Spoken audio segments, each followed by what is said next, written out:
Hola amigos, en este nuevo video continuaremos con nuestra lista los 7 presidentes que murieron ejerciendo el cargo en el Perú. Además, agregaremos un presidente adicional, un gobernante que aunque no murió ejerciendo el cargo, murió asesinado siendo presidente del Congreso.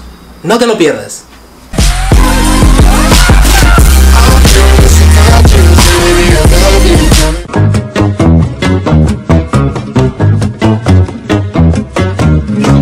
Remigio Morales Bermúdez fue un militar y político peruano nacido en Tarapacá que presidió el Perú entre 1890 y 1894 y es abuelo de otro presidente peruano, el general Francisco Morales Bermúdez, quien gobernó nuestro país entre 1975 y 1980. Remigio Morales Bermúdez participó en la guerra con Chile durante la primera etapa de la campaña terrestre. Tras la ocupación de Lima, actuó en la campaña de La Breña, en la sierra del país, bajo las órdenes del general Andrés Avelino Cáceres, convirtiéndose en uno de sus más fieles partidarios, a tal punto que Cáceres lo nombró vicepresidente de su primer gobierno. Gracias al apoyo del partido cacerista, ganó la presidencia en 1890. Morales Bermúdez ejerció una severa represión contra los partidarios de Nicolás de Piérola y otros grupos políticos. Su gobierno no se caracterizó por realizar grandes obras públicas. Entre sus más recordadas medidas tenemos su política de colonización de la selva central y la promulgación de la ley de habeas corpus, que persigue evitar los arrestos arbitrarios, asegurando los derechos básicos de las personas. En el ámbito internacional no logró concretar un acuerdo limítrofe con Ecuador, ya que el Tratado García Herrera, que se firmó durante su gobierno, no fue aprobado por el Congreso, porque este era lesivo para los intereses del país. Mientras que con Chile se produce la protesta peruana, pues en 1894 se vencía el plazo de los 10 años de la firma del Tratado de Ancón, en el que debía efectuarse el plebiscito en Tacna y Arica, para decidir a qué país pertenecerían. Sin embargo, esta votación se realizaría muchos años después, debido a la estratégica oposición del gobierno chileno. Aquel año de 1894, pocos meses antes de culminar su mandato, Morales Bermúdez dejó el poder al enfermar gravemente. Los informes médicos concluyeron que la posible causa de su muerte, a los 57 años de edad, fue una apendicitis. Sus restos reposan en el cementerio Presbítero Maestro. Tras su fallecimiento, lo reemplazó el segundo vicepresidente, el cacerista Justiniano Borgoño, dejando de lado al primer vicepresidente Pedro Alejandrino del Solar, con la clara intención de favorecer el retorno de Cáceres a la presidencia. Esto desataría una sangrienta guerra civil que concluyó con la toma del poder de Nicolás de Piérola.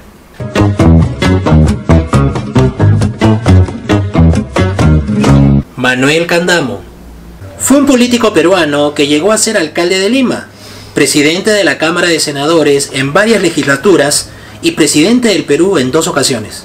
Primero, al frente de la Junta de Gobierno del año 1895, que se formó tras la Guerra Civil que obligó a Cáceres a renunciar a la presidencia, en las que convocó a elecciones, resultando ganador Nicolás de Piérola. Manuel Candamo perteneció a una de las familias más acaudaladas del Perú. Representando al Partido Civil, fue electo presidente en 1903, debiendo gobernar hasta 1907, pero su mandato, que perteneció al periodo de la República Aristocrática, solo duró 8 meses, pues se enfermó gravemente y murió en Mollendo, Arequipa, en 1904, a la edad de 62 años. Durante su corto gobierno, Candamo promulgó la ley de ferrocarriles para conectar los enclaves con los puertos. Sobre su muerte, se determinó que fue a causa de un cáncer al estómago, el cual desconocía, pero que se generalizó debido al intenso trabajo que realizó en los meses que estuvo al mando de la presidencia. Los restos de Manuel Candamo reposan en el cementerio Presbítero Maestro. Tras su muerte, asumió el poder el vicepresidente Serapio Calderón, quien convocó a elecciones, resultando triunfador otro representante del Partido Civil, José Pardo Ibarreda.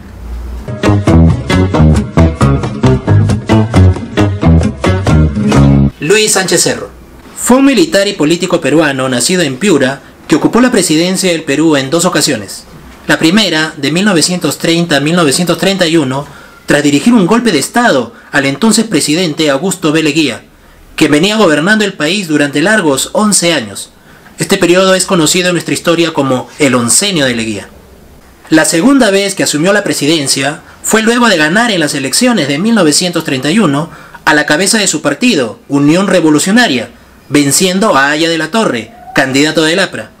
Este segundo periodo no lo culminó porque murió asesinado por un militante del partido aprista. Su gobierno se caracterizó por ser represivo y dictatorial, estableciendo la ley de emergencia con la cual persiguió a sus enemigos políticos, a los comunistas y en especial al APRA. Es precisamente que en 1932 se produce una sublevación de apristas en Trujillo, en el que los rebeldes toman por asalto el cuartel O'Donovan, mientras que Agustín Haya de la Torre, hermano de Víctor Raúl, asume el cargo de prefecto del departamento. Para sofocar la rebelión, el gobierno lanza un ataque aéreo a la ciudad de Trujillo, librándose cruentos combates. En respuesta, los rebeldes asesinan a los oficiales capturados en el cuartel O'Donovan. Esto originó que el ejército mate sin contemplaciones a una gran cantidad de apristas en las ruinas de Chanchán. La persecución a los apristas trajo como consecuencia la muerte del presidente Sánchez Cerro. El 30 de abril de 1933, el presidente se encontraba revisando las tropas que iban a combatir en el conflicto armado contra Colombia. Esto a raíz del incidente de Leticia, un poblado del trapecio amazónico que había sido entregado por Augusto B. Leguía en 1922 en el Tratado Salomón-Lozano. Las tropas se encontraban reunidas en el hipódromo de Santa Beatriz, en lo que hoy es el Campo de Marte. Aquel día, Sánchez Cerro presenció el desfile desde su carro descubierto. Al retirarse del vehículo, el partidario aprista Abelardo Mendoza Leiva se precipitó hacia él y le disparó por la espalda a quemarropa varios tiros. Herido de gravedad, el presidente Sánchez Cerro fue llevado de emergencia al hospital italiano y tras 2 horas de agonía falleció a los 43 años de edad, en tanto que su asesino también fue ultimado por las tropas del ejército. El Congreso de inmediato eligió ese mismo día al general Óscar R. Benavides para que culminara el periodo presidencial de Sánchez Cerro, que debió acabar en 1936.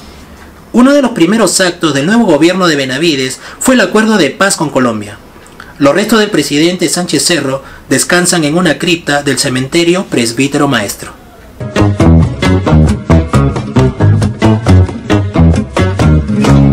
Presidente Manuel Pardo y Lavalle. Fue un economista y político peruano que ocupó la alcaldía de Lima entre 1869 y 1870 y la presidencia del Perú entre 1872 y 1876, siendo el primer presidente civil de nuestra historia republicana. Tras culminar su mandato, Manuel Pardo continuó con su actividad política.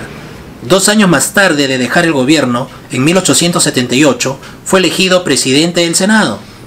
El 16 de noviembre de ese año, cuando ingresaba al Congreso, fue asesinado por el joven sargento de 22 años, Melchor Montoya, quien era parte de un motín en contra de una cuestionada ley sobre ascensos en el ejército, que se discutía por aquellos días en el Congreso y que perjudicaba a muchos militares.